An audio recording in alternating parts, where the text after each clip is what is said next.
ada prosedur di sana. Nanti akan kami jelaskan, dijelaskan Pak Putut utamanya. Kalau ada kesulitan bisa hubungi helpdesk ini.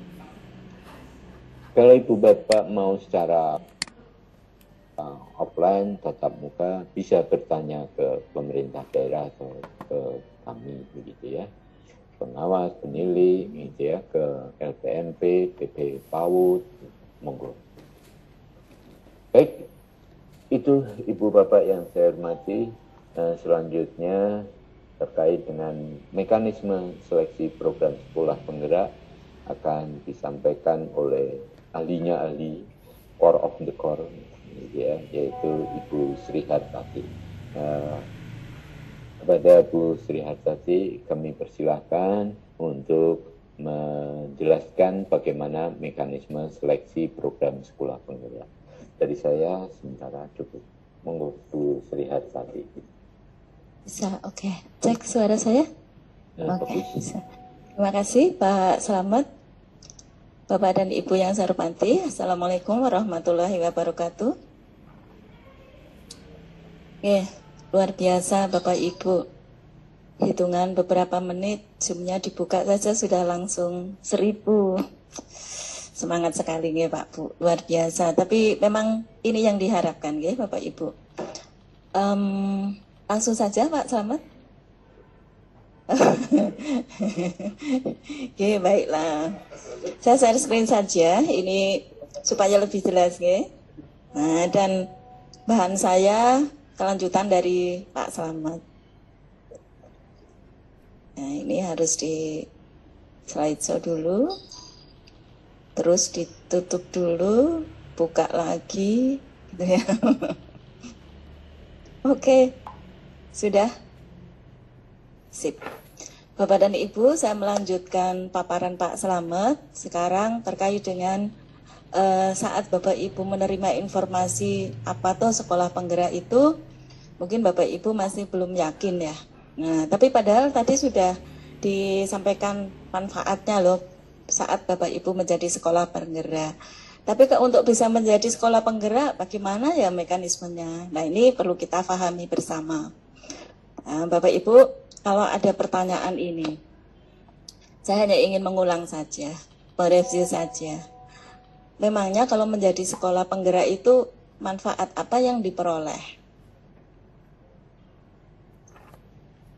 Banyak ya? Oh ya, kalau banyak berarti nggak bisa dihitung. Banyak, ada beberapa, nggih. Bapak dan Ibu kita review lagi. Yang pertama, Pak Bu, bahwa setidaknya sekolah Bapak Ibu itu nanti akan mendapatkan kesempatan satu. Nah, ini saya pakai pointer ala Zoom. Satu, Bapak Ibu akan mendapatkan kesempatan untuk meningkatkan hasil mutu pendidikan dalam kurun waktu 3 tahun. Nah, mengapa 3 tahun? Karena program ini berjalan 3 tahun ke depan. Dan Bapak Ibu akan mendapatkan pendampingan ya, sepanjang program Bapak Ibu, program yang Bapak Ibu laksanakan. Kemudian, mengapa yakin kalau hasil mutu pendidikan di sekolah Bapak Ibu akan meningkat? Ya, karena Bapak dan Ibu selain kepala sekolahnya, guru dan bahkan pengawasnya juga akan mengikuti peningkatan kompetensi melalui pelatihan. Nah, yang ini, yang PSP tahap 2 dalam beberapa hari ini sedang proses pengajuan tim, ya, tim komite pembelajaran, dan itu nanti akan mengikuti pelatihan secara daring. Yakin bahwa itu akan meningkat? Ya, memangnya yang dilatihkan itu apa? Yang dilatihkan kepada sekolah, kepada Bapak dan Ibu adalah bagaimana Bapak dan Ibu menyelenggarakan pembelajaran menggunakan paradigma baru. Dan paradigma barunya itu wadahnya adalah kurikulum. Konstruksinya itu berupa kurikulum. Dan kalau Bapak Ibu, apakah itu kurikulum yang baru? Ya. Kurikulum sekolah penggerak, apa bedanya dengan kurikulum merdeka, apa bedanya dengan kurikulum prototipe? Yaitu itu yang dimaksudkan sama. Dan Bapak Ibu dengan menjadi sekolah penggerak itu sama artinya dengan sekolah Bapak Ibu itu menjadi sekolah piloting pemberlakuan kurikulum ini. Emangnya kalau bukan sekolah penggerak tidak menjadi sasaran pilot proyek kurikulum ini? Tidak. Nah, gitu ya ceritanya. Wah, oleh karenanya Bapak Ibu ayo semangat. Setidaknya Bapak Ibu akan mendapatkan kesempatan ini. Yang kedua, yang ketiga. Yang ketiga, Bapak dan Ibu, bahwa menjadi sekolah penggerak ataupun tidak, pada akhirnya pun Bapak Ibu akan terkena, akan diminta untuk melaksanakan program digitalisasi sekolah. Kalau tidak menjadi sekolah penggerak, iya juga. Nah, kalau menjadi sekolah penggerak, Bapak Ibu akan mendapatkan percepatan. Mengapa? Karena banyak yang Bapak Ibu dapatkan nanti. Bapak Ibu juga akan mendapatkan support ya. Supporting perangkat TIK-nya, kemudian tidak hanya perangkatnya ya Bapak Ibu, softwarenya, misalnya jaringan terkendala karena sekolah Bapak Ibu di 3T, blank spot ya menurut Pak Slamet. Jadi susah sinyal ya, kalau seperti di film itu ada SS susah sinyal. Nah itu nanti Bapak Ibu akan mendapatkan banyak fasilitas, bahkan mungkin akan dilakukan kerjasama dengan Telkomsel, bagaimana agar sekolah Bapak Ibu mendapatkan akses jaringan lebih mudah. Nah itu diantaranya. Yang keempat, nah dengan 1, 2, 3 ini Bapak Ibu punya kesempatan nih untuk menjadi katalis. Katalis itu adalah zat atau sesuatu, atau kalau itu Bapak Ibu sekolah adalah sekolah yang dapat mengantarkan percepatan perubahan. Jadi mempercepat terjadinya perubahan, transformasi mutu pendidikan di sekolah ke sekolah lain. Nah, jadi kalau lewat apa? Lewat pengimbasan. Tapi Bapak Ibu tidak sekedar mengimbaskan begitu saja apa yang Bapak Ibu laksanakan. Bapak Ibu ada budaya untuk melakukan refleksi secara berkala. Supaya kendala yang Bapak Ibu alami, Bapak Ibu refleksikan, Bapak Ibu rumuskan tindak lanjut perbaikannya, dan itu akan menjadi praktik baik saat Bapak Ibu diseminasi dengan sekolah lain. Wah, sekolah Bapak Ibu nanti akan menjadi tempat atau jujukan sekolah bertanya tentang bagaimana pembelajaran yang baik. Lalu, nah ini Pak Bu, memperoleh tambahan anggaran. Ini tadi sudah disampaikan oleh Pak Sam dalam dengan istilah pos kinerja ya. Dan pos kinerja Bapak dan Ibu itu akan digunakan atau boleh digunakan untuk membiayai semua program penggerak Bapak dan Ibu.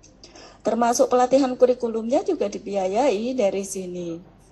Kalau Bapak Ibu tidak menjadi sekolah penggerak bagaimana? Nah ini nanti kita bahas tersendiri ya. Nah itu Bapak dan Ibu.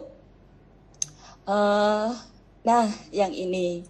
Kalau yang tahap 1 itu didampingi oleh IN program sekolah penggerak. Nah yang tahap 2 tahap 1 juga di setengah tahun berikutnya didampingi oleh PA.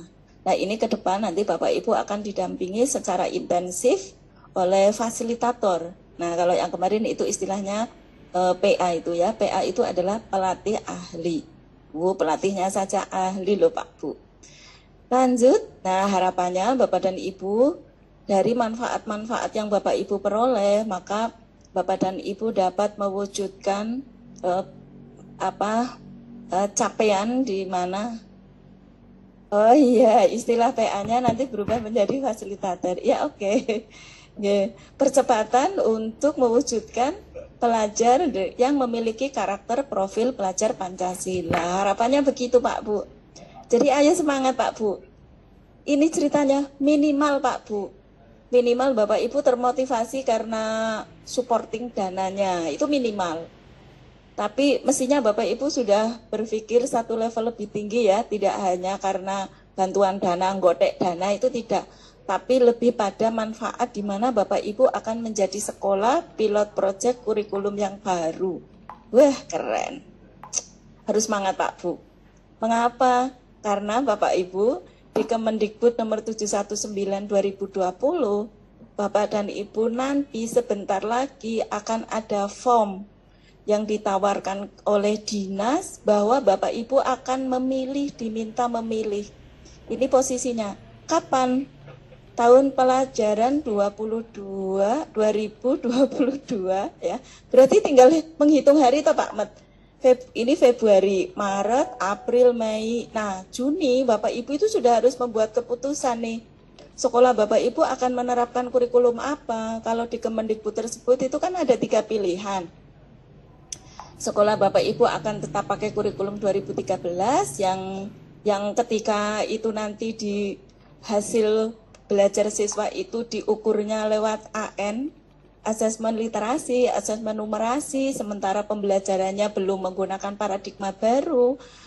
Bapak Ibu merasa ini kan nggak sesuai, kurikulumnya masih seperti ini kok, asesmennya pakai yang baru-baru. Bapak Ibu sendiri sudah di medsos itu kadang sudah berdiskusi hal itu gitu ya, bahwa aneh ya, kan kurikulumnya masih lama, kok asesmennya udah pakai cara-cara baru.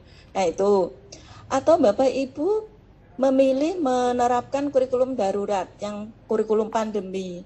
Padahal sekarang sudah tidak pandemi Bapak Ibu, walaupun masih ada COVID, tapi Bapak Ibu sudah PTM 100%, walaupun dengan alokasi waktu yang tidak seperti kurikulum 2013.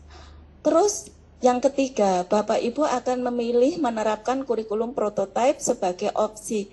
Nah, salah satu yang Bapak Ibu pilih itu harapannya itu dapat memulihkan pembelajaran pasca pandemi. Nah, yakin kalau Bapak Ibu masih pakai K13 itu akan pulih. Nggak yakin juga ya? Sama. Kalau pakai darurat kan sudah nggak darurat. Masih gimana nih? Mau nggak mau kan Bapak Ibu, wah ini harus move on. Perlu kita lihat sih seperti apa kurikulum prototipe. Tapi Bapak Ibu, ini untuk memilih itu bukan hal yang mudah ya. Bapak Ibu pasti harus tahu lebih banyak. Nah, pada kesempatan ini kita tidak ke kurikulumnya Bapak Ibu, tapi menggiring ke rumahnya dulu. Wah, oleh karenanya ayo bersemangat Pak Bu. Dengan Bapak Ibu menjadi sekolah penggerak, Bapak dan Ibu nanti mendapatkan kesempatan atau fasilitas untuk berlatih bagaimana mengimplementasikan kurikulum prototipe. Gitu ceritanya Pak Bu, mengapa Bapak Ibu kami dorong untuk tetap termotivasi mendaftar. Nah gitu ya Pak Bu. Di kurikulum yang baru Bapak Ibu nanti juga akan menyusun kurikulum yang kalau sekarang KTSP ya, kurikulum operasional satuan pendidikan KOSP. Yang kedua, Bapak Ibu, kalau dulu Bapak Ibu mengenal beban belajar siswa itu lewat apa? Lewat intrakurikuler ya, tatap muka, tugas terstruktur, dan kegiatan mandiri tidak terstruktur, kemudian ekskul, dan budaya sekolah. Lah yang ini Bapak Ibu, setidaknya 20-30% alokasi waktu setiap mata pelajaran, apapun ya, di PAUD, SD, SMP, SMA, juga bahkan SMK, itu harus ditempuh melalui proyek penguatan karakter profil pelajar Pancasila.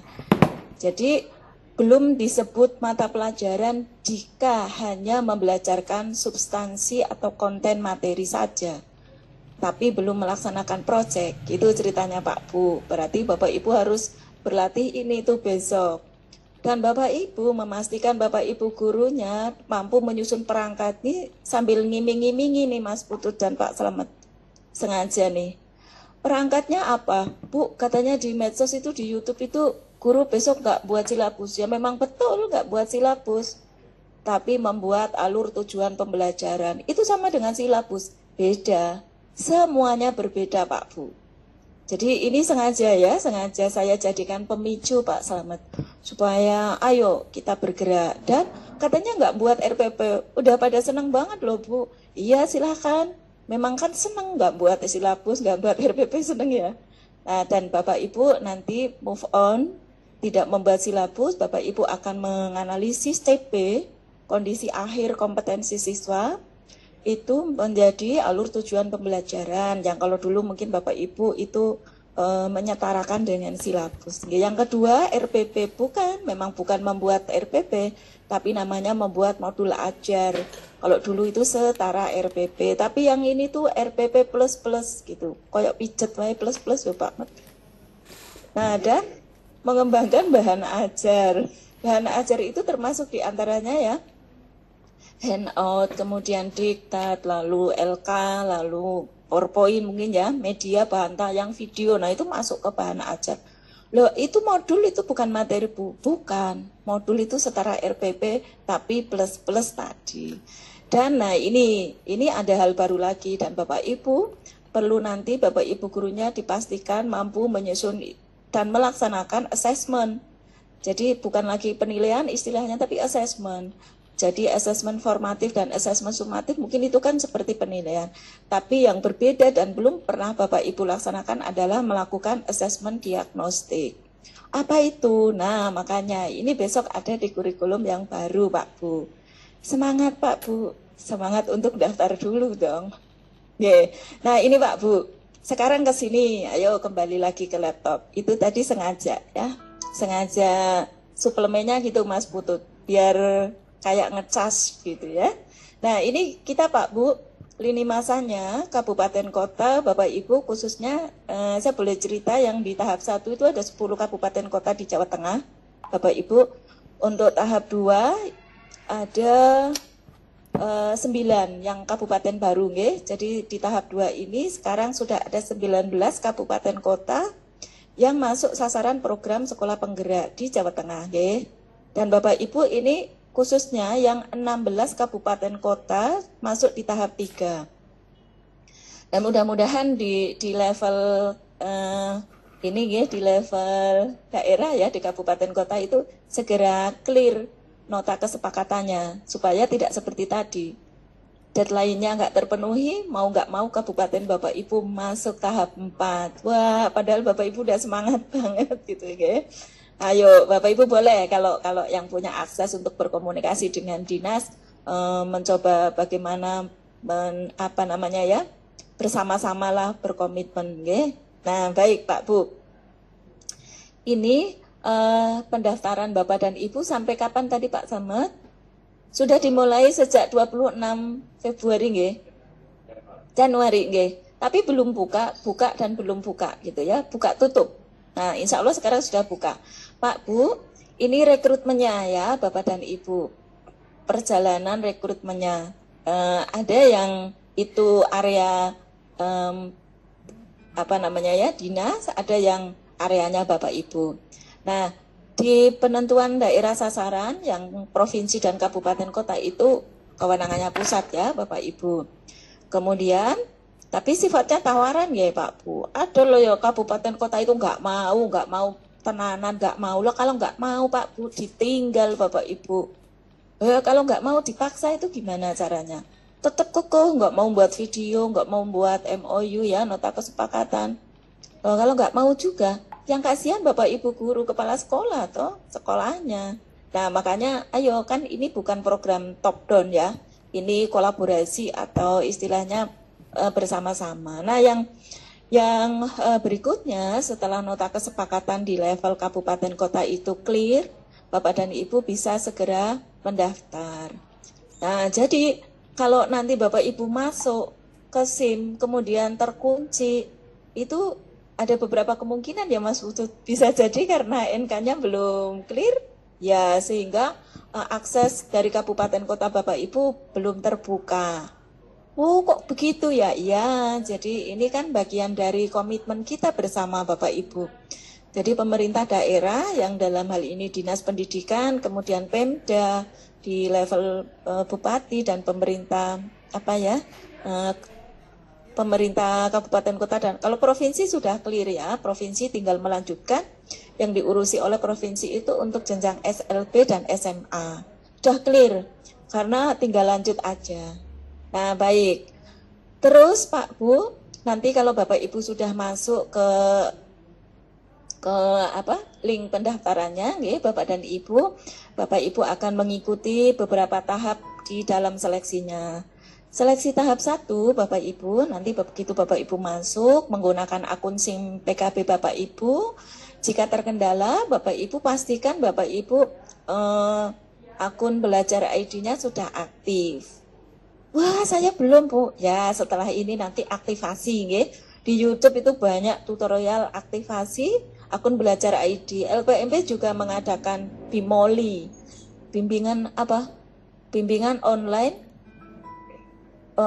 pemanfaatan akun belajar ID. Cari saja di YouTube, di channel YouTube-nya LPMP. Banyak fasilitas di sana. Nah, apa yang dilakukan oleh Bapak Ibu begitu seleksi tahap 1, Bapak Ibu kan masuk dan Bapak Ibu akan mengisi kurikulum vitae Bapak Ibu dan mengerjakan IC. Nah, mengerjakan IC. Siapa toh panitianya? Ada di pusat sana Pak Bu. Tidak di LPMP toh, boten. Jadi semua by system, menggunakan SIM PKB Bapak Ibu. Kemudian kalau sudah ditunggu dulu. Tunggu dulu beberapa saat, kemudian nanti akan ada pengumuman yang lolos dari Bapak Ibu yang mendaftar, lolos seleksi tahap 1. Ditunggu, Bapak Ibu dipanteng terus SIM PKB Bapak Ibu. Begitu Bapak Ibu pakai HP, jangan lupa ya, klik dikasih ini kode agar Bapak Ibu bisa mengakses tautan SIM PKB Bapak Ibu dengan mudah kapan saja, di mana saja. Nah, nanti kalau Bapak Ibu dapat notifikasi di SIM PKB Bapak Ibu, artinya Bapak Ibu ada informasi nggih, lolos gitu nggih, terus kemudian masuk seleksi tahap 2. Nah, di seleksi tahap 2 Bapak Ibu, nanti Bapak Ibu akan diminta untuk melakukan simulasi mengajar dan akan diwawancarai oleh asesor. Nah, tunggu dulu, nanti akan ada jadwal yang langsung terinformasi di SIM PKB Bapak Ibu. Kemudian baru setelah itu ada nilai yang diperoleh dari hasil simulasi dan hasil wawancara. Nilainya oleh pusat dikirim ke UPT. Siapa UPT-nya? Kemdikbud yang di provinsi, LPMP.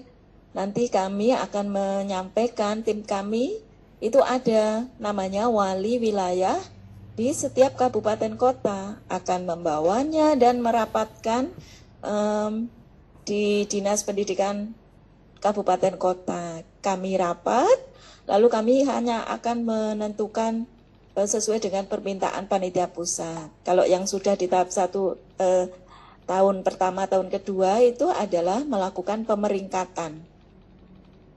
Ada kuota enggak? Kalau di tahun pertama itu namanya kuota. Kalau tahun kedua namanya persebaran. Siapa yang menentukan? Pusat, Bapak Ibu. Baru kemudian Bapak Ibu nanti nunggu lagi. Nah, ada pengumuman lagi, dicek di SIM PKB Bapak Ibu. Nanti ada pengumuman dan ada informasi resmi penetapan sekolah Bapak Ibu sebagai pelaksana program sekolah penggerak oleh Kemendikbudristek, dan Pemdanya akan menindaklanjuti. Itu gambarannya Pak Bu, mekanismenya cukup panjang ya. Ya, proses ini biasanya berjalan sekitar 8-10 bulan ya Mas Putu. Jadi Bapak Ibu tuh sebenarnya baru akan melaksanakan program ini di 2023. Iya, nanti. Jadi prosesnya lama Pak Bu. Ini yang tahap 2 saja, baru selesai pengumuman penetapan SK Sekolah Penggerak itu kemarin di awal Januari nggih. Ya, tahap 2. Tahap 3 ini Juli. Nah, sekarang kita lihat lini masanya. Nah, ini kapan? Oke ya. Nah, ini lini masa Bapak Ibu. Kalau nanti Bapak Ibu kan bertanya-tanya, ini pendaftarannya sampai kapan ya? Waduh, saya sedang sibuk, saya sedang jadi guru penggerak, ikut pelatihan daring ya. Ayo disegerakan. Nah, jadi pelatihannya, pendaftarannya Bapak Ibu sampai dengan 28 Februari. Kenapa enggak sampai 30 Pak Slamet ya? Oh ya, maaf ya Pak Bu, karena tidak sampai 29-30, jadi sampai 28 Februari saja. Ya, enggak ada ya. Ya. Oke. Terus kemudian Pak Bu, setelah itu Bapak dan Ibu di 27 sampai 2 ya baik. Yang berikutnya Pak Bu, nanti Bapak Ibu akan mengikuti pengumumannya. Kapan ya pengumumannya? Ternyata pengumumannya 4 April. Nah, diumumkan seleksi tahap 1. Jadi itu hasil dari jawaban EC Bapak Ibu yang Bapak Ibu jawab secara online. Oke. Kemudian Pak Bu, setelah itu Bapak Ibu akan mendapatkan informasi terkait dengan kapan Bapak Ibu akan simulasi dan bagaimana Bapak Ibu wawancara, siapa asesornya, begitu Pak Bu. Baru kemudian nanti ada pengumuman lagi hasil dari simulasi wawancara diumumkan. Tapi Bapak Ibu mungkin tidak tahu pengumumannya, pasti tahulah karena ada di SIM PKB. Nah, wakil guru, kemudian ada pengawas pembina Bapak Ibu, itu menjadi tim PKP, tim pelatihan komite pembelajaran, akan mengikuti pelatihan secara daring, dan setelah pelatihan Bapak Ibu akan melaksanakan IHT. IHT di sekolah sendiri. Siapa yang melatih menjadi narasumber adalah komite pembelajaran yang tadi selesai mengikuti pelatihan daring. Nah, mengapa nggak tatap muka? Wah, repot ya. Nah, daring sudah didesain oleh GTK. Nah, setelah itu Bapak dan Ibu akan membangun komunitas praktisi. Kemudian juga Bapak Ibu di awal itu sudah ada fasilitator yang akan bersama-sama Bapak Ibu untuk melaksanakan forum dialog ekosistem sekolah untuk merencanakan program sekolah penggerak yang akan dilaksanakan oleh sekolah Bapak dan Ibu. Programnya apa saja toh? Nah, itu besok. Nah, kemudian Bapak dan Ibu akan segera mendapatkan pos kinerja dan Bapak Ibu akan mengadakan bahan pelatihan, bahan ajar untuk kepentingan implementasi kurikulum pembelajaran dengan paradigma baru. Ini baru tahap persiapannya Pak Bu. Yang penting Bapak Ibu daftar dan lolos dulu ya. Tapi penting untuk Bapak Ibu ketahui bahwa di dalam pelaksanaannya Bapak Ibu akan mendapatkan pendampingan selama 3 tahun. Jadi jangan khawatir kalau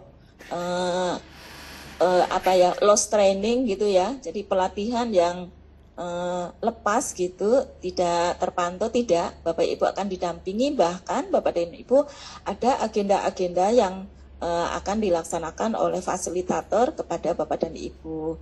Kemudian Bapak Ibu pastinya akan menerapkan pembelajaran dengan paradigma baru, memanfaatkan platform teknologi pembelajaran karena Bapak Ibu punya akses. Kalau Bapak Ibu bukan sekolah penggerak, untuk mendapatkan akses platform mengajar, platform belajar dan seterusnya itu, nah tidak tentunya nggih Pak Bu. Nah, itu privilege-nya sekolah penggerak itu begitu banyak nggih, lumayan. Nah, dan Bapak Ibu akan merancang segala programnya berbasis data. Sekarang saya akan ke sini Pak Bu. Pola seleksinya itu seperti ini Pak Bu. Ini yang Bapak Ibu siapkan sebagai kepala sekolah nggih setelah ini. Nanti di Mas Putut tata caranya daftarnya itu gimana secara teknis. Pertama Pak Bu, Bapak Ibu akan mengidentifikasi, di foto boleh, sebelum Bapak Ibu nanti akan bertanya banyak. Mungkin tadi ada juga sudah yang bertanya tentang ini. Pengalaman 3-5 tahun terakhir mengikuti pelatihan, berarti Bapak Ibu sebagai peserta. Kan ada Bapak Ibu kepala sekolah hebat yang sudah sering jadi narasumber. Nah, ini yang khusus status Bapak Ibu adalah peserta. SPD MPD ya Pak Mat. Spesialis peserta diklat meh pendak dino. SPD MPD. Nah, dikumpulkan berapa tahun? 3-5 tahun. Tapi kan Bapak Ibu, tapi mungkin waktu itu masih jadi guru, belum jadi kepala sekolah, mboten napa-napa, masih jadi guru nggih. Yang penting kan status Bapak Ibu terdaftar di Dapodik. Itu kumpulkan dulu, apakah nanti dokumen-dokumen itu harus di-scan, harus di-upload, tergantung permintaan SIM-nya. Sepertinya itu tidak. Jadi kalau nanti bohong-bohongan, ya jangan bohong, apa adanya saja. Kemudian pengalaman Bapak Ibu berorganisasi, lalu Bapak Ibu kan punya banyak program lintas organisasi, nggih, kerjasama, prestasi Bapak Ibu. Lah tapi prestasi saya saat itu baru prestasi sebagai guru, enggak apa-apa. Kan ini karena kemarin itu ada yang sudah bertanya tentang ini. Saya saat jadi kepala sekolah itu belum punya prestasi apa-apa, enggak apa-apa. saat jadi guru. Yang penting kurun waktunya 3-5 tahun yang lalu ya. Kalau sudah saya juaranya sudah 8 tahun yang lalu gitu ya jangan. Nah ini ya, di masyarakat Bapak Ibu harapannya juga aktivis ya Bapak Ibu. Minimal itu kalau guru kepala sekolah itu Pak RT, Pak RW. Tapi yo tidak mungkin jadi kepala desa ya. Atau kalau ibu kepala sekolah berarti istri kepala desa bisa ya Pak Slamet. Ketua PKK boleh. Terus hobi Bapak Ibu itu apa? Nggak punya hobi, wah aneh ya, masa hobi nggak punya ya? Punyalah minimal olahraga, seni, hobi nyanyi, menyumbangkan lagu baik-baik jadi sumbang gitu. Ya atau apa saja ya, olahraganya mau disebutkan juga boleh. Nah ini Pak Bu, jadi sepertinya yang diunggah itu adalah KTP Bapak Ibu, di foto scan, filenya nanti diunggah. Terus fakta integritas dan surat dukungan dari dinas izin atasan ya, itu sudah ada template-nya. Jangan membuat sendiri Bapak Ibu. Unduh dulu, ikuti mekanismenya nggih, nanti Bapak Ibu unduh, Bapak Ibu isi, lalu Bapak Ibu print, Bapak Ibu mintakan asma, lalu Bapak Ibu scan lagi, baru Bapak Ibu unggah. Ampun ngarang loh nggih. Tahap 1 nggih. Nah, sekarang bocorannya. Loh kok pakai bocoran ya? Ya sebenarnya ini bukan bocoran, kalau diinformasikan kepada Bapak Ibu ini resmi. Saat tahap 1, Bapak Ibu akan diminta menjawab 8 kelompok pertanyaan. Kalau kelompok berarti di dalamnya ada anaknya, anggota kelompok. Okay? Jadi ada 8 pertanyaan dan Bapak Ibu diminta menjawabnya dengan esai. Kemudian Bapak dan Ibu proses menjawabnya adalah secara online. Saran saya, triknya nggih Pak Bu, setiap Bapak Ibu membuka online, baca pertanyaannya, Bapak Ibu jawablah di Word, di lembar Word dulu. Bapak Ibu ketik setiap angka, nomor pertanyaan, sub pertanyaan, ketik, baru kemudian pastikan masih dalam jaringan online nggih Pak Bu, copy paste jika bisa dengan jumlah karakter yang ditentukan. Karakter itu apa? Huruf, tanda baca, spasi itu karakter. Setiap titik, koma dan seterusnya. Beda dengan kata nggih. Jadi kata dengan karakter pasti nanti akan lebih banyak karakter. Nah, gitu ya. Nah, setelah itu Pak Bu baru Bapak Ibu masukkan sebagai jawaban. Begitu satu. Kenapa? Karena ketika online Bapak Ibu tidak menutup kemungkinan itu Bapak Ibu jaringannya jelek, loss gitu ya. Begitu Bapak Ibu ngetik langsung di tek belum disimpan, hilang, lepas dari jaringan, internetnya bandwidth-nya lemah, Bapak Ibu nggak bisa kirim. Begitu disimpan, belum disimpan, harus ngetik lagi dari awal, lupa tadi apa yang jawaban Bapak Ibu. Nah itu caranya begitu. Begitu Bapak Ibu.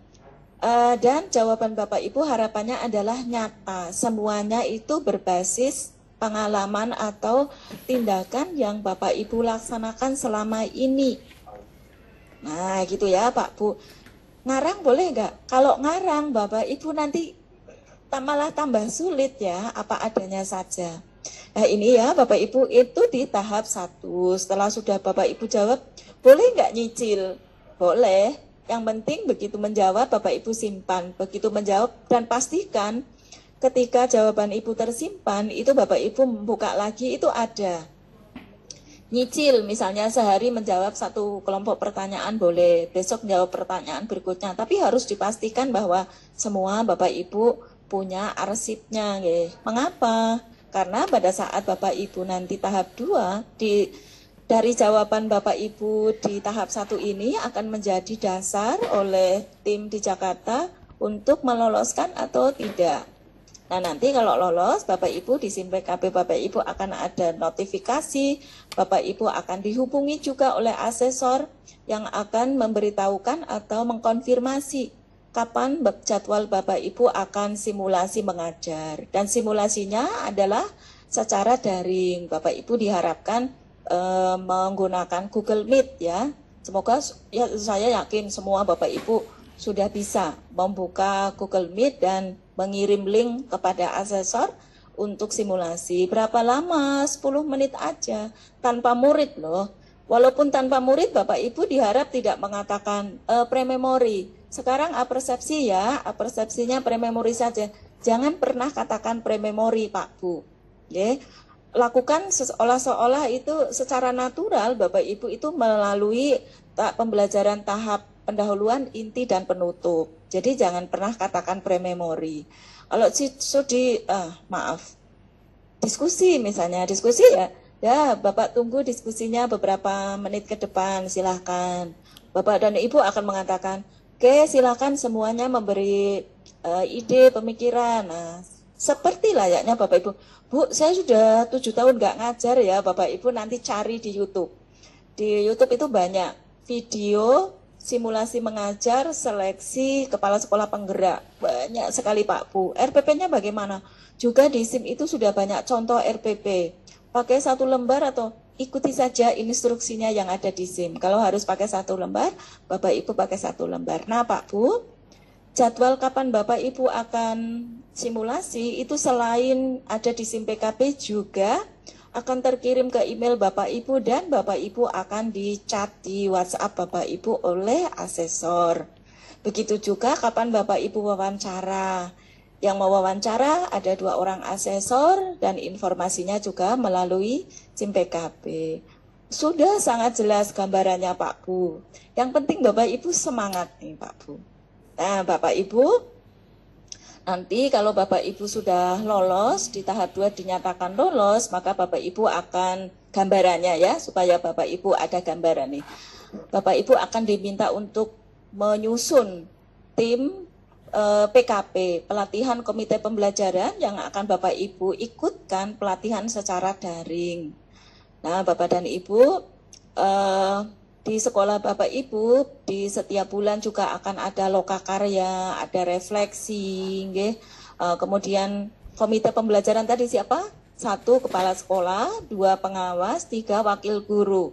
Harapannya ada kalau ke SD juga ada wakil guru kelas rendah, kelas tinggi, ada kalau guru PK di SMP ada wakil guru. Nah, kemudian Bapak dan Ibu, peran kepala sekolah di sekolah penggerak itu mengembangkan kelompok belajar guru di sekolah Bapak Ibu. Jadi komunitas, kalau dulu kan ada Bu, KKG sekolah, MGMP sekolah, nah nanti diaktifkan lagi.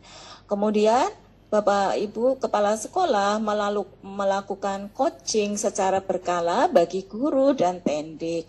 Coaching itu seperti membimbing gitu ya Pak Bu. Dan jangan lupa seorang kepala sekolah juga diharapkan akan secara berkala, tidak jemu-jemu untuk mendorong Bapak Ibu gurunya merefleksi dan meningkatkan pembelajarannya secara holistik. Termasuk memastikan Bapak Ibu gurunya mampu melaksanakan asesmen diagnostik, kemudian memilih toolkit yang tepat. Bapak Ibu juga memastikan guru-guru di sekolah Bapak Ibu melaksanakan pembelajarannya berpusat pada murid. Wah repot ya, enggak repot, itu hal biasa kalau untuk kepala sekolah ya. Supervisi kan juga sama. Nah ini Bapak dan Ibu gambarannya seperti itu. Kemudian nah ini besok itu ada yang kalau sekarang namanya pelatih ahli, besok namanya fasilitator ya Mas Putut. Di sekolah Bapak Ibu besok akan didampingi ya, oleh seorang fasilitator. Kalau kemarin Bapak Ibu dengar istilah PA gitu ya, pelatih ahli. Nah, dan fasilitator ini kalau sekarang itu mendampingi 3-8 sekolah. Karena masih kondisi seperti ini, masih mungkin melaksanakan tugasnya masih secara daring. Kemudian Bapak Ibu khusus dari unsur lulusan guru penggerak hanya mendampingi maksimal 2 sekolah. Jadi ada fasilitator yang ini ya Pak Bu, yang dari unsur guru penggerak juga daftar fasilitator lolos. Nah misalnya seperti itu. Nah ini Pak Bu menjadi pengajar di komite pembelajaran. Nanti Bapak dan Ibu pada pelatihan komite pembelajaran itu akan diajar oleh fasilitator ini, atau kemarin istilahnya pelatih ahli. Kalau di tahun pertama itu yang mengajar komite pembelajaran adalah instruktur nasional, ada sendiri nggih Pak Bu. Kemudian fasilitator itu mendampingi kepala sekolah dan guru dalam proses implementasi kurikulum prototipe. Nah ini Pak Bu, jangan khawatir bagaimana nanti menyusun kurikulumnya, bagaimana membuat ininya, akan didampingi. Nah kemudian Bapak dan Ibu setiap bulan akan mendampingi juga sekolah untuk melakukan roka karya. Dan Bapak dan Ibu juga akan bersama-sama dengan pengawas. Nah ini gambarannya ya Bapak Ibu. Pengembangan kompetensi guru. Nah, Bapak Ibu gurunya nanti akan mengikuti berbagai kegiatan. Oke, siap. Ya, oke. Baik. Nah, itu ya gambarannya Bapak dan Ibu. Nanti ketika Bapak Ibu sudah menjadi sekolah penggerak, Bapak Ibu akan mendapatkan banyak fasilitas yang tadi saya berikan penggambarannya, dan bahan ini akan diberikan kepada Bapak Ibu sekarang. Bagaimana cara mendaftarnya ya? Langsung saja ke Pak Slamet atau ke Mas Putut. Tata cara pendaftaran kepala sekolah PSP tadi sudah. Alur pendaftaran kepala sekolah penggerak ya. Bapak Ibu bisa langsung mengunjungi ke websitenya Kemdikbud, yaitu di sekolah.penggerak ya, .penggerak.kemdikbud /sekolah penggerak. Nah, itu ya. Ini di atas Bapak Ibu ya, kelihatan ya. Ya. Dan Bapak Ibu berkaitan dengan pendaftaran ini, maka data-data Bapak Ibu semua itu akan menjalani siklus hidup layanan basis IT di Kemendikbud, di mana data-data Bapak Ibu guru, Bapak Ibu kepala sekolah penggerak itu kan tersimpan di Dapodik, ya, tersimpan di Dapodik. Maka seluruh data yang digunakan pada proses pendaftaran KS penggerak ini adalah data yang diambil dari Dapodik,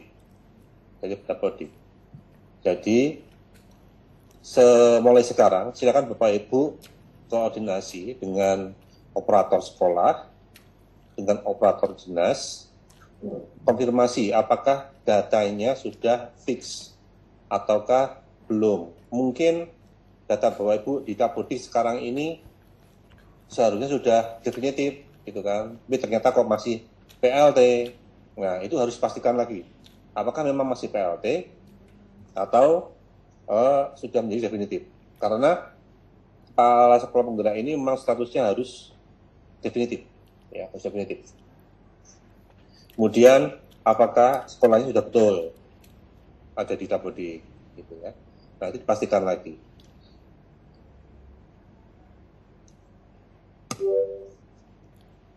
Nah, Bapak Ibu, untuk akun yang ada di sekolah penggerak ini adalah menggunakan SIM PKB, ya. Kami yakin Bapak Ibu sudah memiliki ya akun SIM PKB, ya, yang nantinya SIM PKB ini akan digunakan sebagai ID untuk single sign on, ya, SSO. Nah, ini satu akun untuk semua layanan GTK. Jadi nanti Bapak Ibu itu ketika sudah memiliki akun SIM PKB bisa mengakses sekolah penggerak, guru penggerak, atau program-program yang ada di kementerian. Itu semua akan menggunakan akun SIM PKB. Jika ada Bapak Ibu yang belum memiliki akun SIM PKB, silakan menghubungi operator sekolah atau dinas supaya dibuatkan akun SIM PKB. Syaratnya hanya satu, ada UKG, nomor UKG. Nah, kalaupun belum ada, nah monggo silakan konsultasi dengan dinas pendidikan. Tahun wingi barang melu Mas, tahun wingi. Nah, ini Bapak Ibu, Dapodik yang digunakan ketika Bapak Ibu nanti melakukan sinkronisasi dengan sekolah, dengan dinas, jika ada perubahan, maka sistem akan membutuhkan waktu kira-kira 2 kali 24 jam sudah terupdate di SIM PKB atau sudah terupdate di aplikasi Merdeka Belajar ini, ya. aplikasi milik Kemdikbud ini sudah akan kesinkron selama waktu tadi 2 kali 24 jam. Maka data yang berubah di daerah sudah berubah di pusat. Nah itu ya 2 kali 24 jam untuk proses sinkronisasi. Nah kemudian Bapak Ibu nanti setelah tadi masuk ke website tadi, silakan nanti menggunakan login dengan akun SIM PKB, ya, akun SIM PKB. Kemudian nanti melakukan pengisian CV seperti tadi yang disampaikan Bu Tati, kemudian mengisi esai dan kirim berkas. Nah, tahap 1 saat ini itu Bapak Ibu melakukan pengisian CV dan pengisian esai, ya, dan kirim berkas. Kemudian nanti akan diverbal oleh panitia pusat dan akan diumumkan melalui SIM PKB, melalui WA, melalui email, gitu ya, akan di sana. Ya, kemudian tadi Bapak Ibu ketika nanti sudah lulus di tahap 1, maka di SIM PKB juga, di WA juga, di email juga akan dikabarkan mengenai apakah Bapak Ibu lolos tahap 1 untuk melaksanakan seleksi di tahap 2, yaitu tahap simulasi mengajar, ya, melalui daring, ya, dengan Google Meet, dan wawancara itu pun juga melalui Google Meet, ya, secara daring. Setelah proses simulasi mengajar dilalui, wawancara dilalui, dan nanti juga akan diumumkan tahap 2 juga melalui SIM PKB, melalui email atau melalui WA. Sehingga tahap yang selanjutnya yaitu penetapan sekolah pelaksana akan terjadi.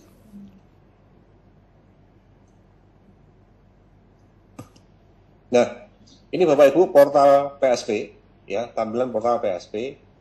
Bapak Ibu bisa mengakses ke sana, sekolah.penggerak.kemdikbud.go.id /program sekolah penggerak. Ya, silakan akses ke portalnya PSP, klik, ya, klik pendaftaran, ya, klik pendaftaran.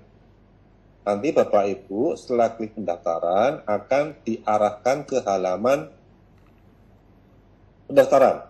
Nah, ya. Nah, di sini Bapak Ibu nanti ketika masuk ke halaman pendaftaran akan ada pilihan sebagai kepala sekolah penggerak, ada sebagai guru penggerak, ya, ada sebagai pengajar praktik, ya, ada, ya, ketika informasi itu. Nah, silakan Bapak Ibu pilih yang kepala sekolah, ya, pilih yang kepala sekolah, pilih yang kepala sekolah, ya. Nanti diklik aja Bapak Ibu, nanti diklik. Jadi nanti warnanya akan berubah, ya, warnanya akan berubah. Yang gambar kepala sekolah akan berwarna dan yang lain-lainnya akan menjadi abu-abu, menjadi nggak aktif. Nah, itu. Ya, jadi nanti setelah klik kepala sekolah, scroll ke bawah, ya, scroll ke bawah, maka silakan Bapak Ibu cari yang tombol di sini, tombol selanjutnya, ya, tombol selanjutnya. Ya, di scroll ke bawah, tombol selanjutnya.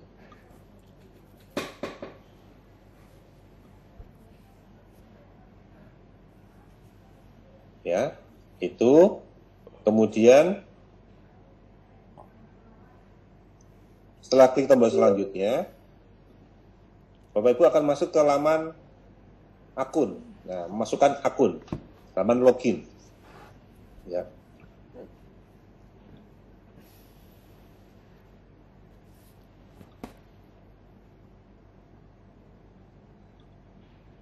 Ya. Ini, masukkan login akun SIM PKB. Ya. Pastikan menggunakan akun, ya, nomor UKG.guruku.id. Nah, ya, menggunakan akun SIM PKB. Sekali lagi, jika belum punya akun SIM PKB atau lupa passwordnya, nah, itu silakan menghubungi operator sekolah atau operator dinas. Ya, itu bisa membukakan mengenai akun SIM PKB-nya. Kemudian masukkan kata sandi, ya, terus klik masuk. Setelah klik masuk, contoh di sini, nama kepala sekolahnya yaitu Yani Suryani. Ya, biasanya kalau yang Yani Suryani, Ajat Sudrajat, kemudian Mehmet Slamet, nah itu dari Jawa Timur itu biasanya. Ya, Jawa Barat atau Jawa Timur? Jawa Barat, misalnya gitu. Jawa Timur itu biasanya. Ya, Jawa Barat atau Jawa Timur? Jawa Barat, misalnya gitu. Ya, nama yang diulang-ulang, nah, itu di situ ya, Yani Suryani. Nah ini nama Bapak Ibu nanti muncul, kemudian klik daftar sekarang. Ya, klik daftar sekarang. Nanti akan dilanjutkan dengan tampilan seperti ini Bapak Ibu. Ada yang namanya fakta integritas. Ya, fakta integritas di sini adalah digunakan sebagai pemastian bahwa Bapak Ibu Kepala Sekolah akan mengikuti seleksi sekolah penggerak. Nah, ya, ini. Jadi ada pernyataan bahwa jika saya lolos semua tahap seleksi, saya bersedia mengikuti seluruh kegiatan sebagai peserta program sekolah penggerak. Nah, itu dicentang ya Bapak Ibu, ini dicentang dulu baru daftar. Kalau nggak dicentang itu nggak muncul, nggak nyala ini daftarnya. Dicentang dulu, kemudian baru klik daftar. Ya, setelah itu akan muncul formulir pendaftaran Bapak Ibu. Jadi formulir pendaftaran di sini akan memunculkan secara otomatis ya. Data akan diambil dari Dapodik. Sekali lagi, data akan diambil dari Dapodik karena Bapak Ibu sudah memasukkan akun si PKB-nya, akan terdeteksi sekolahnya dari sekolah mana. Nah, ini. Pastikan yang muncul di sini adalah sekolah Bapak Ibu sekarang, ya, yang terkini, yang definitif. Nah, pastikan sekolah di sini.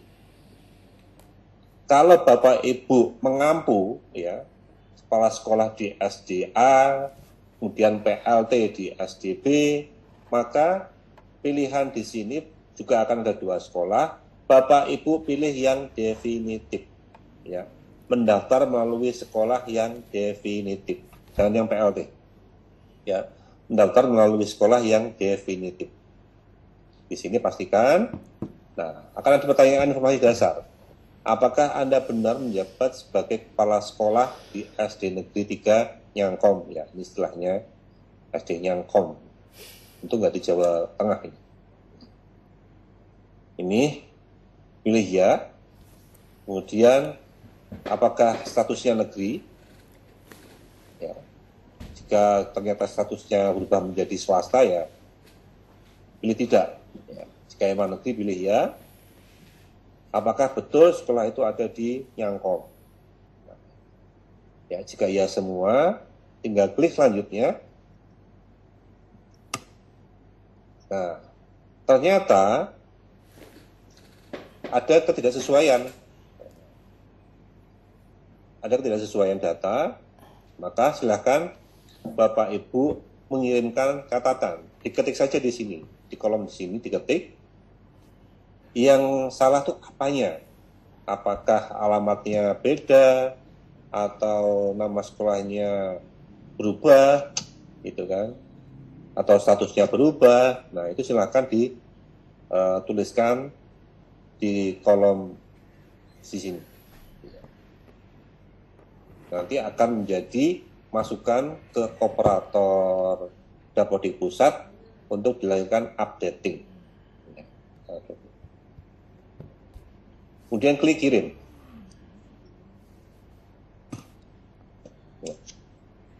Kemudian setelah Bapak Ibu tadi masukkan data dasar di sekolah, kemudian Bapak Ibu akan mengisi data pelengkap.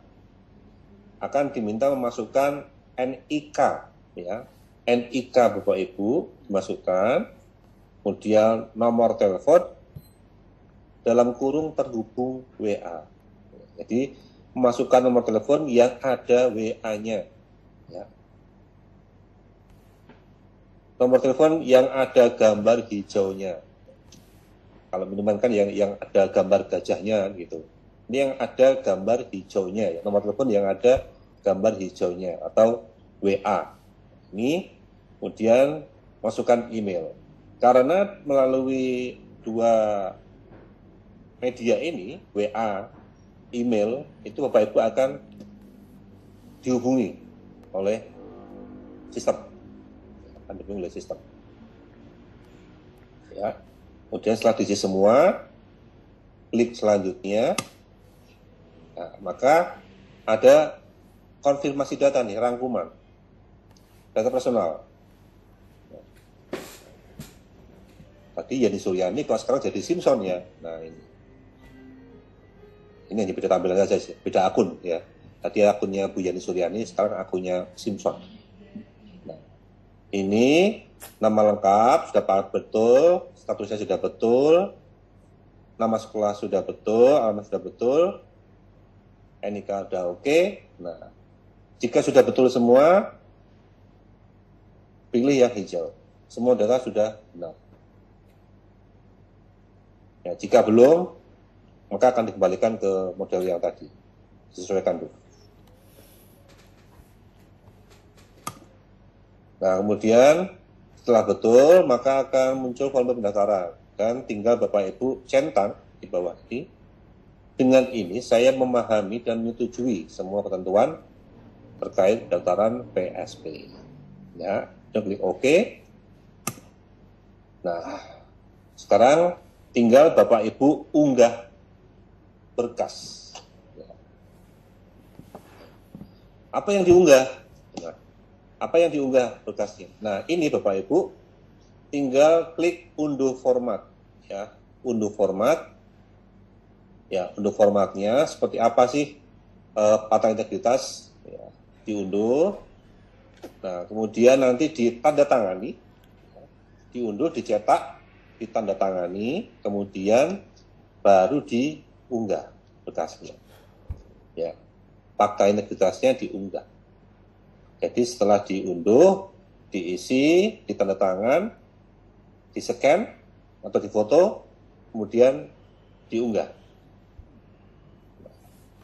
Diunggah berkas.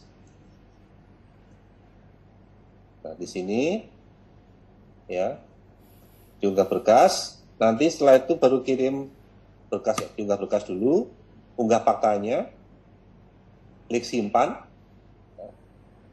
klik simpan, baru nanti kirim berkas. Jadi kirim berkas di sini akan muncul ketika Bapak Ibu sudah melakukan unggah berkas ya, akan muncul di sini ada konfirmasi lagi, berkas berhasil diunggah dan ada kotak biru di sebelah kanan, lihat berkas. Biasanya kotak biru lihat berkas ini muncul ketika Bapak Ibu sudah mengupload berkas. Gunanya untuk apa? Untuk memastikan seperti apa sih berkas yang saya unggah. Tampilannya seperti apa? Apakah terbaca atau enggak terbaca? Nah, itu ya. Gunanya seperti itu. Ya. Oke. Jika sudah, nah, baru nanti akan masuk pada mode pengisian CV, pengisian kurikulum vitae dan esai. Nah, pengisian CV dan esai ini Bapak Ibu bisa memilih mau ngisi esai dulu, mau ngisi CV dulu, atau sebaliknya mau ngisi CV dulu, mau ngisi esai dulu, nggak masalah. Ya. Semantapnya. Karena nantinya juga dua-duanya harus diisi. Harus diisi. Nah, sebelum Bapak Ibu mulai mengerjakan CV dan esai, di bagian atas ada kolom unduh berkas surat pernyataan. Ya.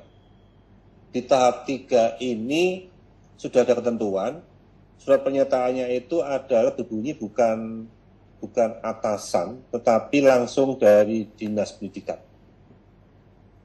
Ya. Yang pernyataannya itu. ya. Ada pernyataan yang berisi bahwa istilahnya memberikan izin kepada kepala sekolah untuk mengikuti PSP. Yaitu diunduh dulu Bapak Ibu, diunduh dulu, nanti diisi, diunggah nanti ketika sudah selesai semua prosesnya. Dan diunduh dulu. Nah setelah itu kita mulai kerjakan CV, ya klik aja, mulai kerjakan. Nah di sini Bapak Ibu ketika akan mengerjakan CV, ya ada tampilan seperti ini Bapak Ibu, ya informasi umum, ya ada tanda seru, ada tanda tanya, kuning ini. Ya, artinya yang kuning-kuning ini belum diisi. Nah, ini belum diisi. Ya, belum diisi. Yang hitam itu mohon diberikan perhatian. Nah, kemudian dilanjutkan lagi dengan informasi umum. Nah, tadi ya, seperti yang awal tadi akan muncul lagi untuk melihat ubah atau lengkapi. Nah, di sini. Klik ubah atau lengkapi. Di sini yang bisa diubah hanya nomor WA. Ya, yang lain-lainnya yang seperti tanggal lahir, sekolah, UKG, ini akan diambil dari sana, UKG. Jadi tidak bisa diubah. Dari Dapodik. Nah, ini Bapak Ibu. Ya, yang tidak bisa diubah, nama lengkap, nomor UKG, tempat lahir, tanggal lahir. Selain itu bisa diubah. NIK-nya mungkin tadi kurang, ya, kurang angkanya, nomor telepon juga kurang, email ada yang kurang. Nah, ini bisa diedit. Ya, setelah diedit, klik simpan. Nah, kemudian di sini tadi, mulailah Bapak Ibu mengisi CV. Nah, di sini ada pengisian form, pengalaman mengikuti pelatihan. Tuliskan maksimal 10 pelatihan yang relevan dengan profesi Anda yang pernah Anda ikuti selama 3 tahun terakhir. Tadi kenapa 3 tahun? Seperti tadi sudah dijawab oleh, disampaikan oleh Bu Tati, ya, 3 tahun terakhir. Karena 3 tahun itu sudah dianggap masih update lah ya, masih valid 3 tahun itu. Nah ini maksimal 10. Kalau punya 20 pelatihan ya 10 aja. Ya 10 yang terbaru. Jika hanya punya 1, nggak apa-apa. Ya, nggak apa-apa. Nah ini nama pelatihannya apa, diisikan. Penyelenggaranya tinggal dipilih, nanti di sini ada panah. Ya, ada panah. Klik saja, pilih. Yang mengadakan siapa? Ada kabupaten kota, ada kelurahan, gitu kan, ada provinsi, itu tahun berapa, ya. Kemudian jika mau menambahkan yang kedua, tinggal klik tambah data riwayat. Ya, ini yang 1 ya. Tambah lagi nomor 2, klik tambah data riwayat. Nah, itu tadi yang pengalaman pelatihan. Kemudian ada pengalaman berorganisasi. Ya. Kalau ini hanya ada maksimal 5, ya. Maksimal 5 pengalaman berorganisasi. Ya. Cara pengisiannya sama. Nah, cara pengisiannya sama. Lama tergabung berapa tahun, cakupannya, wilayahnya apa, perannya sebagai apa. Dan kemudian diminta mengisikan peran Anda dalam organisasi. Jadi peran Bapak Ibu di organisasi tersebut ngapain? Nah, sebagai apa? Nah, ceritakan di situ. Yang ceritakan di situ, itu yang pengalaman organisasi. Kemudian ada mengisikan pengalaman menjalankan program lintas instansi. Ya. Jadi ini seperti mungkin kalau Bapak Ibu ada di sekolah, nah ini di luar sekolah ya organisasinya. Ya, program-programnya di luar sekolah. Contoh di sini adalah Bapak Ibu juga menjadi aktivis, ya, menjadi aktivis di suatu organisasi sosial, gitu kan? Ada program juga, mungkin ada pelatihan pelatihan anak-anak namanya, atau pelatihan remaja dan sebagainya, itu bisa dimasukkan di sini. Program lintas instansi, artinya adalah yang memang tidak terkait dengan sekolah itu organisasinya, programnya, tapi Bapak Ibu ikut di dalam. Nah, itu tambahkan di sini. Nah, kemudian ada forum prestasi, ya. Tadi sudah ada pengalaman organisasi, prestasi, lintas organisasi, dan sekarang prestasi. Prestasi. Nah, ini adalah prestasi Bapak Ibu. Ya, prestasi Bapak Ibu yang pernah Anda, ya, bukan prestasi satuan pendidikan. Jadi kalau di sekolahnya juara lingkungan itu adiwiyata, adiwiyata, itu adalah prestasi satuan pendidikan, ya, bukan prestasi personal. Jadi yang diminta adalah prestasi personal dalam kurun waktu 5 tahun terakhir. Nah, ini. Nah, kemudian yang kelima, hobi. Nah, tadi disinggung Bu Tati, masa nggak punya hobi, ya, kan? Terus ya, hobi yang ditekuni. Hobinya adalah mager, malas gerak. itu hobi juga bisa. Itu hobi saya juga, malas gerak. Kalau pas mancing, mancing itu enggak. Lagi hobinya rebahan. Gitu. Nah, itu ya, tambahkan aja Bapak Ibu. Ya, tapi sebisa mungkin adalah hobi yang kira-kira sangat menunjang kompetensi Bapak Ibu. Nah, kalau mancing dijadikan hobi, ya nggak apa-apa. Jadi paling tidak ada kompetensi kesabaran di situ. Nah, itu kalau mancing, apalagi kalau nggak dapat gitu kan, sabar banget gitu kan. Wes berjam-jam gitu kan, berjam-jam nggak dapat apa-apa, sampai rumah diomeli. Ya, Pak Ibu. Iya, seperti itu. Hobi tuh. Ya. Nah, itu dari Bapak Ibu ya. Jadi Bapak Ibu akan mengisikan tadi 5 tadi ya, 5.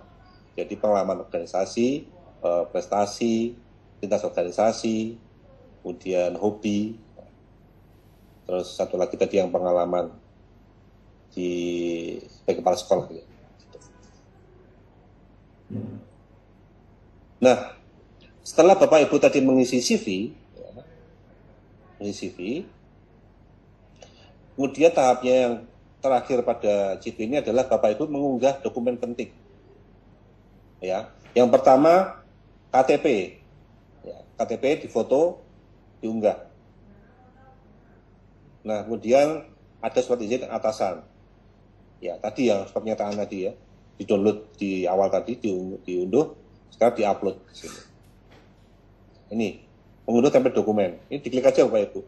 Kalau masih ingin mengulang lagi, diklik aja di sini. Yang biru ini diklik, nanti akan ada tombol download surat izin atasan. Ya. Kemudian tadi di sini bagian unggah tadi ya, sama dengan seperti mengunggah fakta integritas, unggah KTP, ini unggah surat izin. Maka setelah semua dilakukan Bapak Ibu, maka bulet-bulet tadi yang ada yang abu-abu, ada yang kuning, itu menjadi hijau semua. Nah, artinya Bapak Ibu sudah mengisi semua.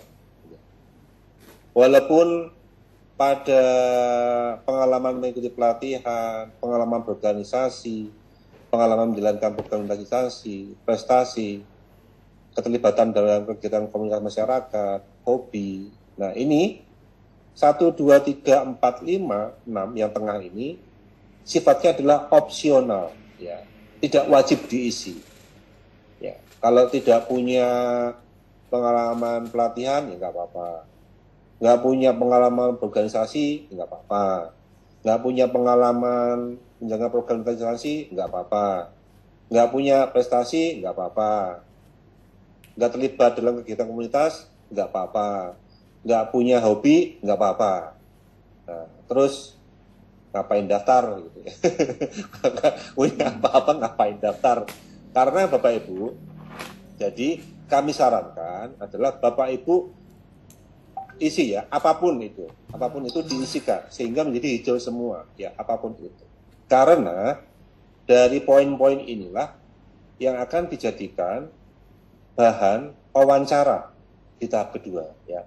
Jika Bapak Ibu lolos, maka akan selanjutnya dengan wawancara dan isian-isian tadi itu akan digunakan oleh pewawancara sebagai bahan. Ya, untuk memastikan lagi, betul nggak Bapak Ibu mengikuti pelatihan ini, betul nggak punya pengalaman ini, dengan pengalaman A, pengalaman B, punya prestasi 1, prestasi 2, seperti itu. Nah, kemudian tadi yang CV. Sekarang adalah contoh pengisian esai. Nah, di sini Bapak Ibu, yang tampil di sini adalah bukan soal. Ya, ini bukan soalnya. Ini adalah template-nya, template dari soal esai. Ya. Nah, ini mungkin tadi sudah dibocorkan Bu Tati ya. Dan ini saya bocorkan kembali ya. Jangan bilang siapa-siapa. Nanti isi dari esai ini adalah, soal-soalnya adalah mengenai tadi Bapak Ibu pengalaman kepala sekolah ngapain, di organisasi ngapain. Nah, itu di situ soal-soalnya seperti itu. Cuman di sini adalah isinya Bapak Ibu bercerita ya, bercerita mengenai pengalaman sebagai kepala sekolah, bagaimana kalau ada masalah, bagaimana seperti itu. Ya, soal-soal sekitar itulah. Nah, itu silakan Bapak Ibu diisi di sini. Dan tadi seperti disampaikan Bu Tati, lebih baik Bapak Ibu nanti ini disalin ya, di-copy, kemudian dipindahkan ke aplikasi editor teks gitu kan. Nah, dikerjakan di luar dulu ya, dikerjakan jangan di aplikasi, dikerjakan di luar dulu. Semua dikerjakan selesai baru di-pastekan atau dikopikan ke aplikasi. Lebih efektif ya daripada Bapak Ibu mengerjakan langsung. Karena eman-eman di sini nanti. Datanya eman-eman ya, sedang mengerjakan soal 1, soal 2, kemudian dilelah gorenganku gosong. Nah, itu lari ya, itu lari gitu kan. Lari lalu mentasi gorengan atau mentasi pempean hujan gitu kan. Kembali ternyata jaringan putus. Nah, udah, jaringan putus nggak kesimpan. Nah, akibatnya ngulangi lagi. Nah, itu yang dihindari di situ. Yang menghindari error-error teknis seperti itu. Maka disalin dulu, dikerjakan di luar aplikasi, nanti baru dikopikan ke sini. Nah, seperti ini Bapak Ibu, pembuat esainya. Nah, kemudian setelah selesai, nah ini centang hijau lagi. CV sudah diisi, centang hijau. Esai sudah diisi, centang hijau, tinggal kirim berkas.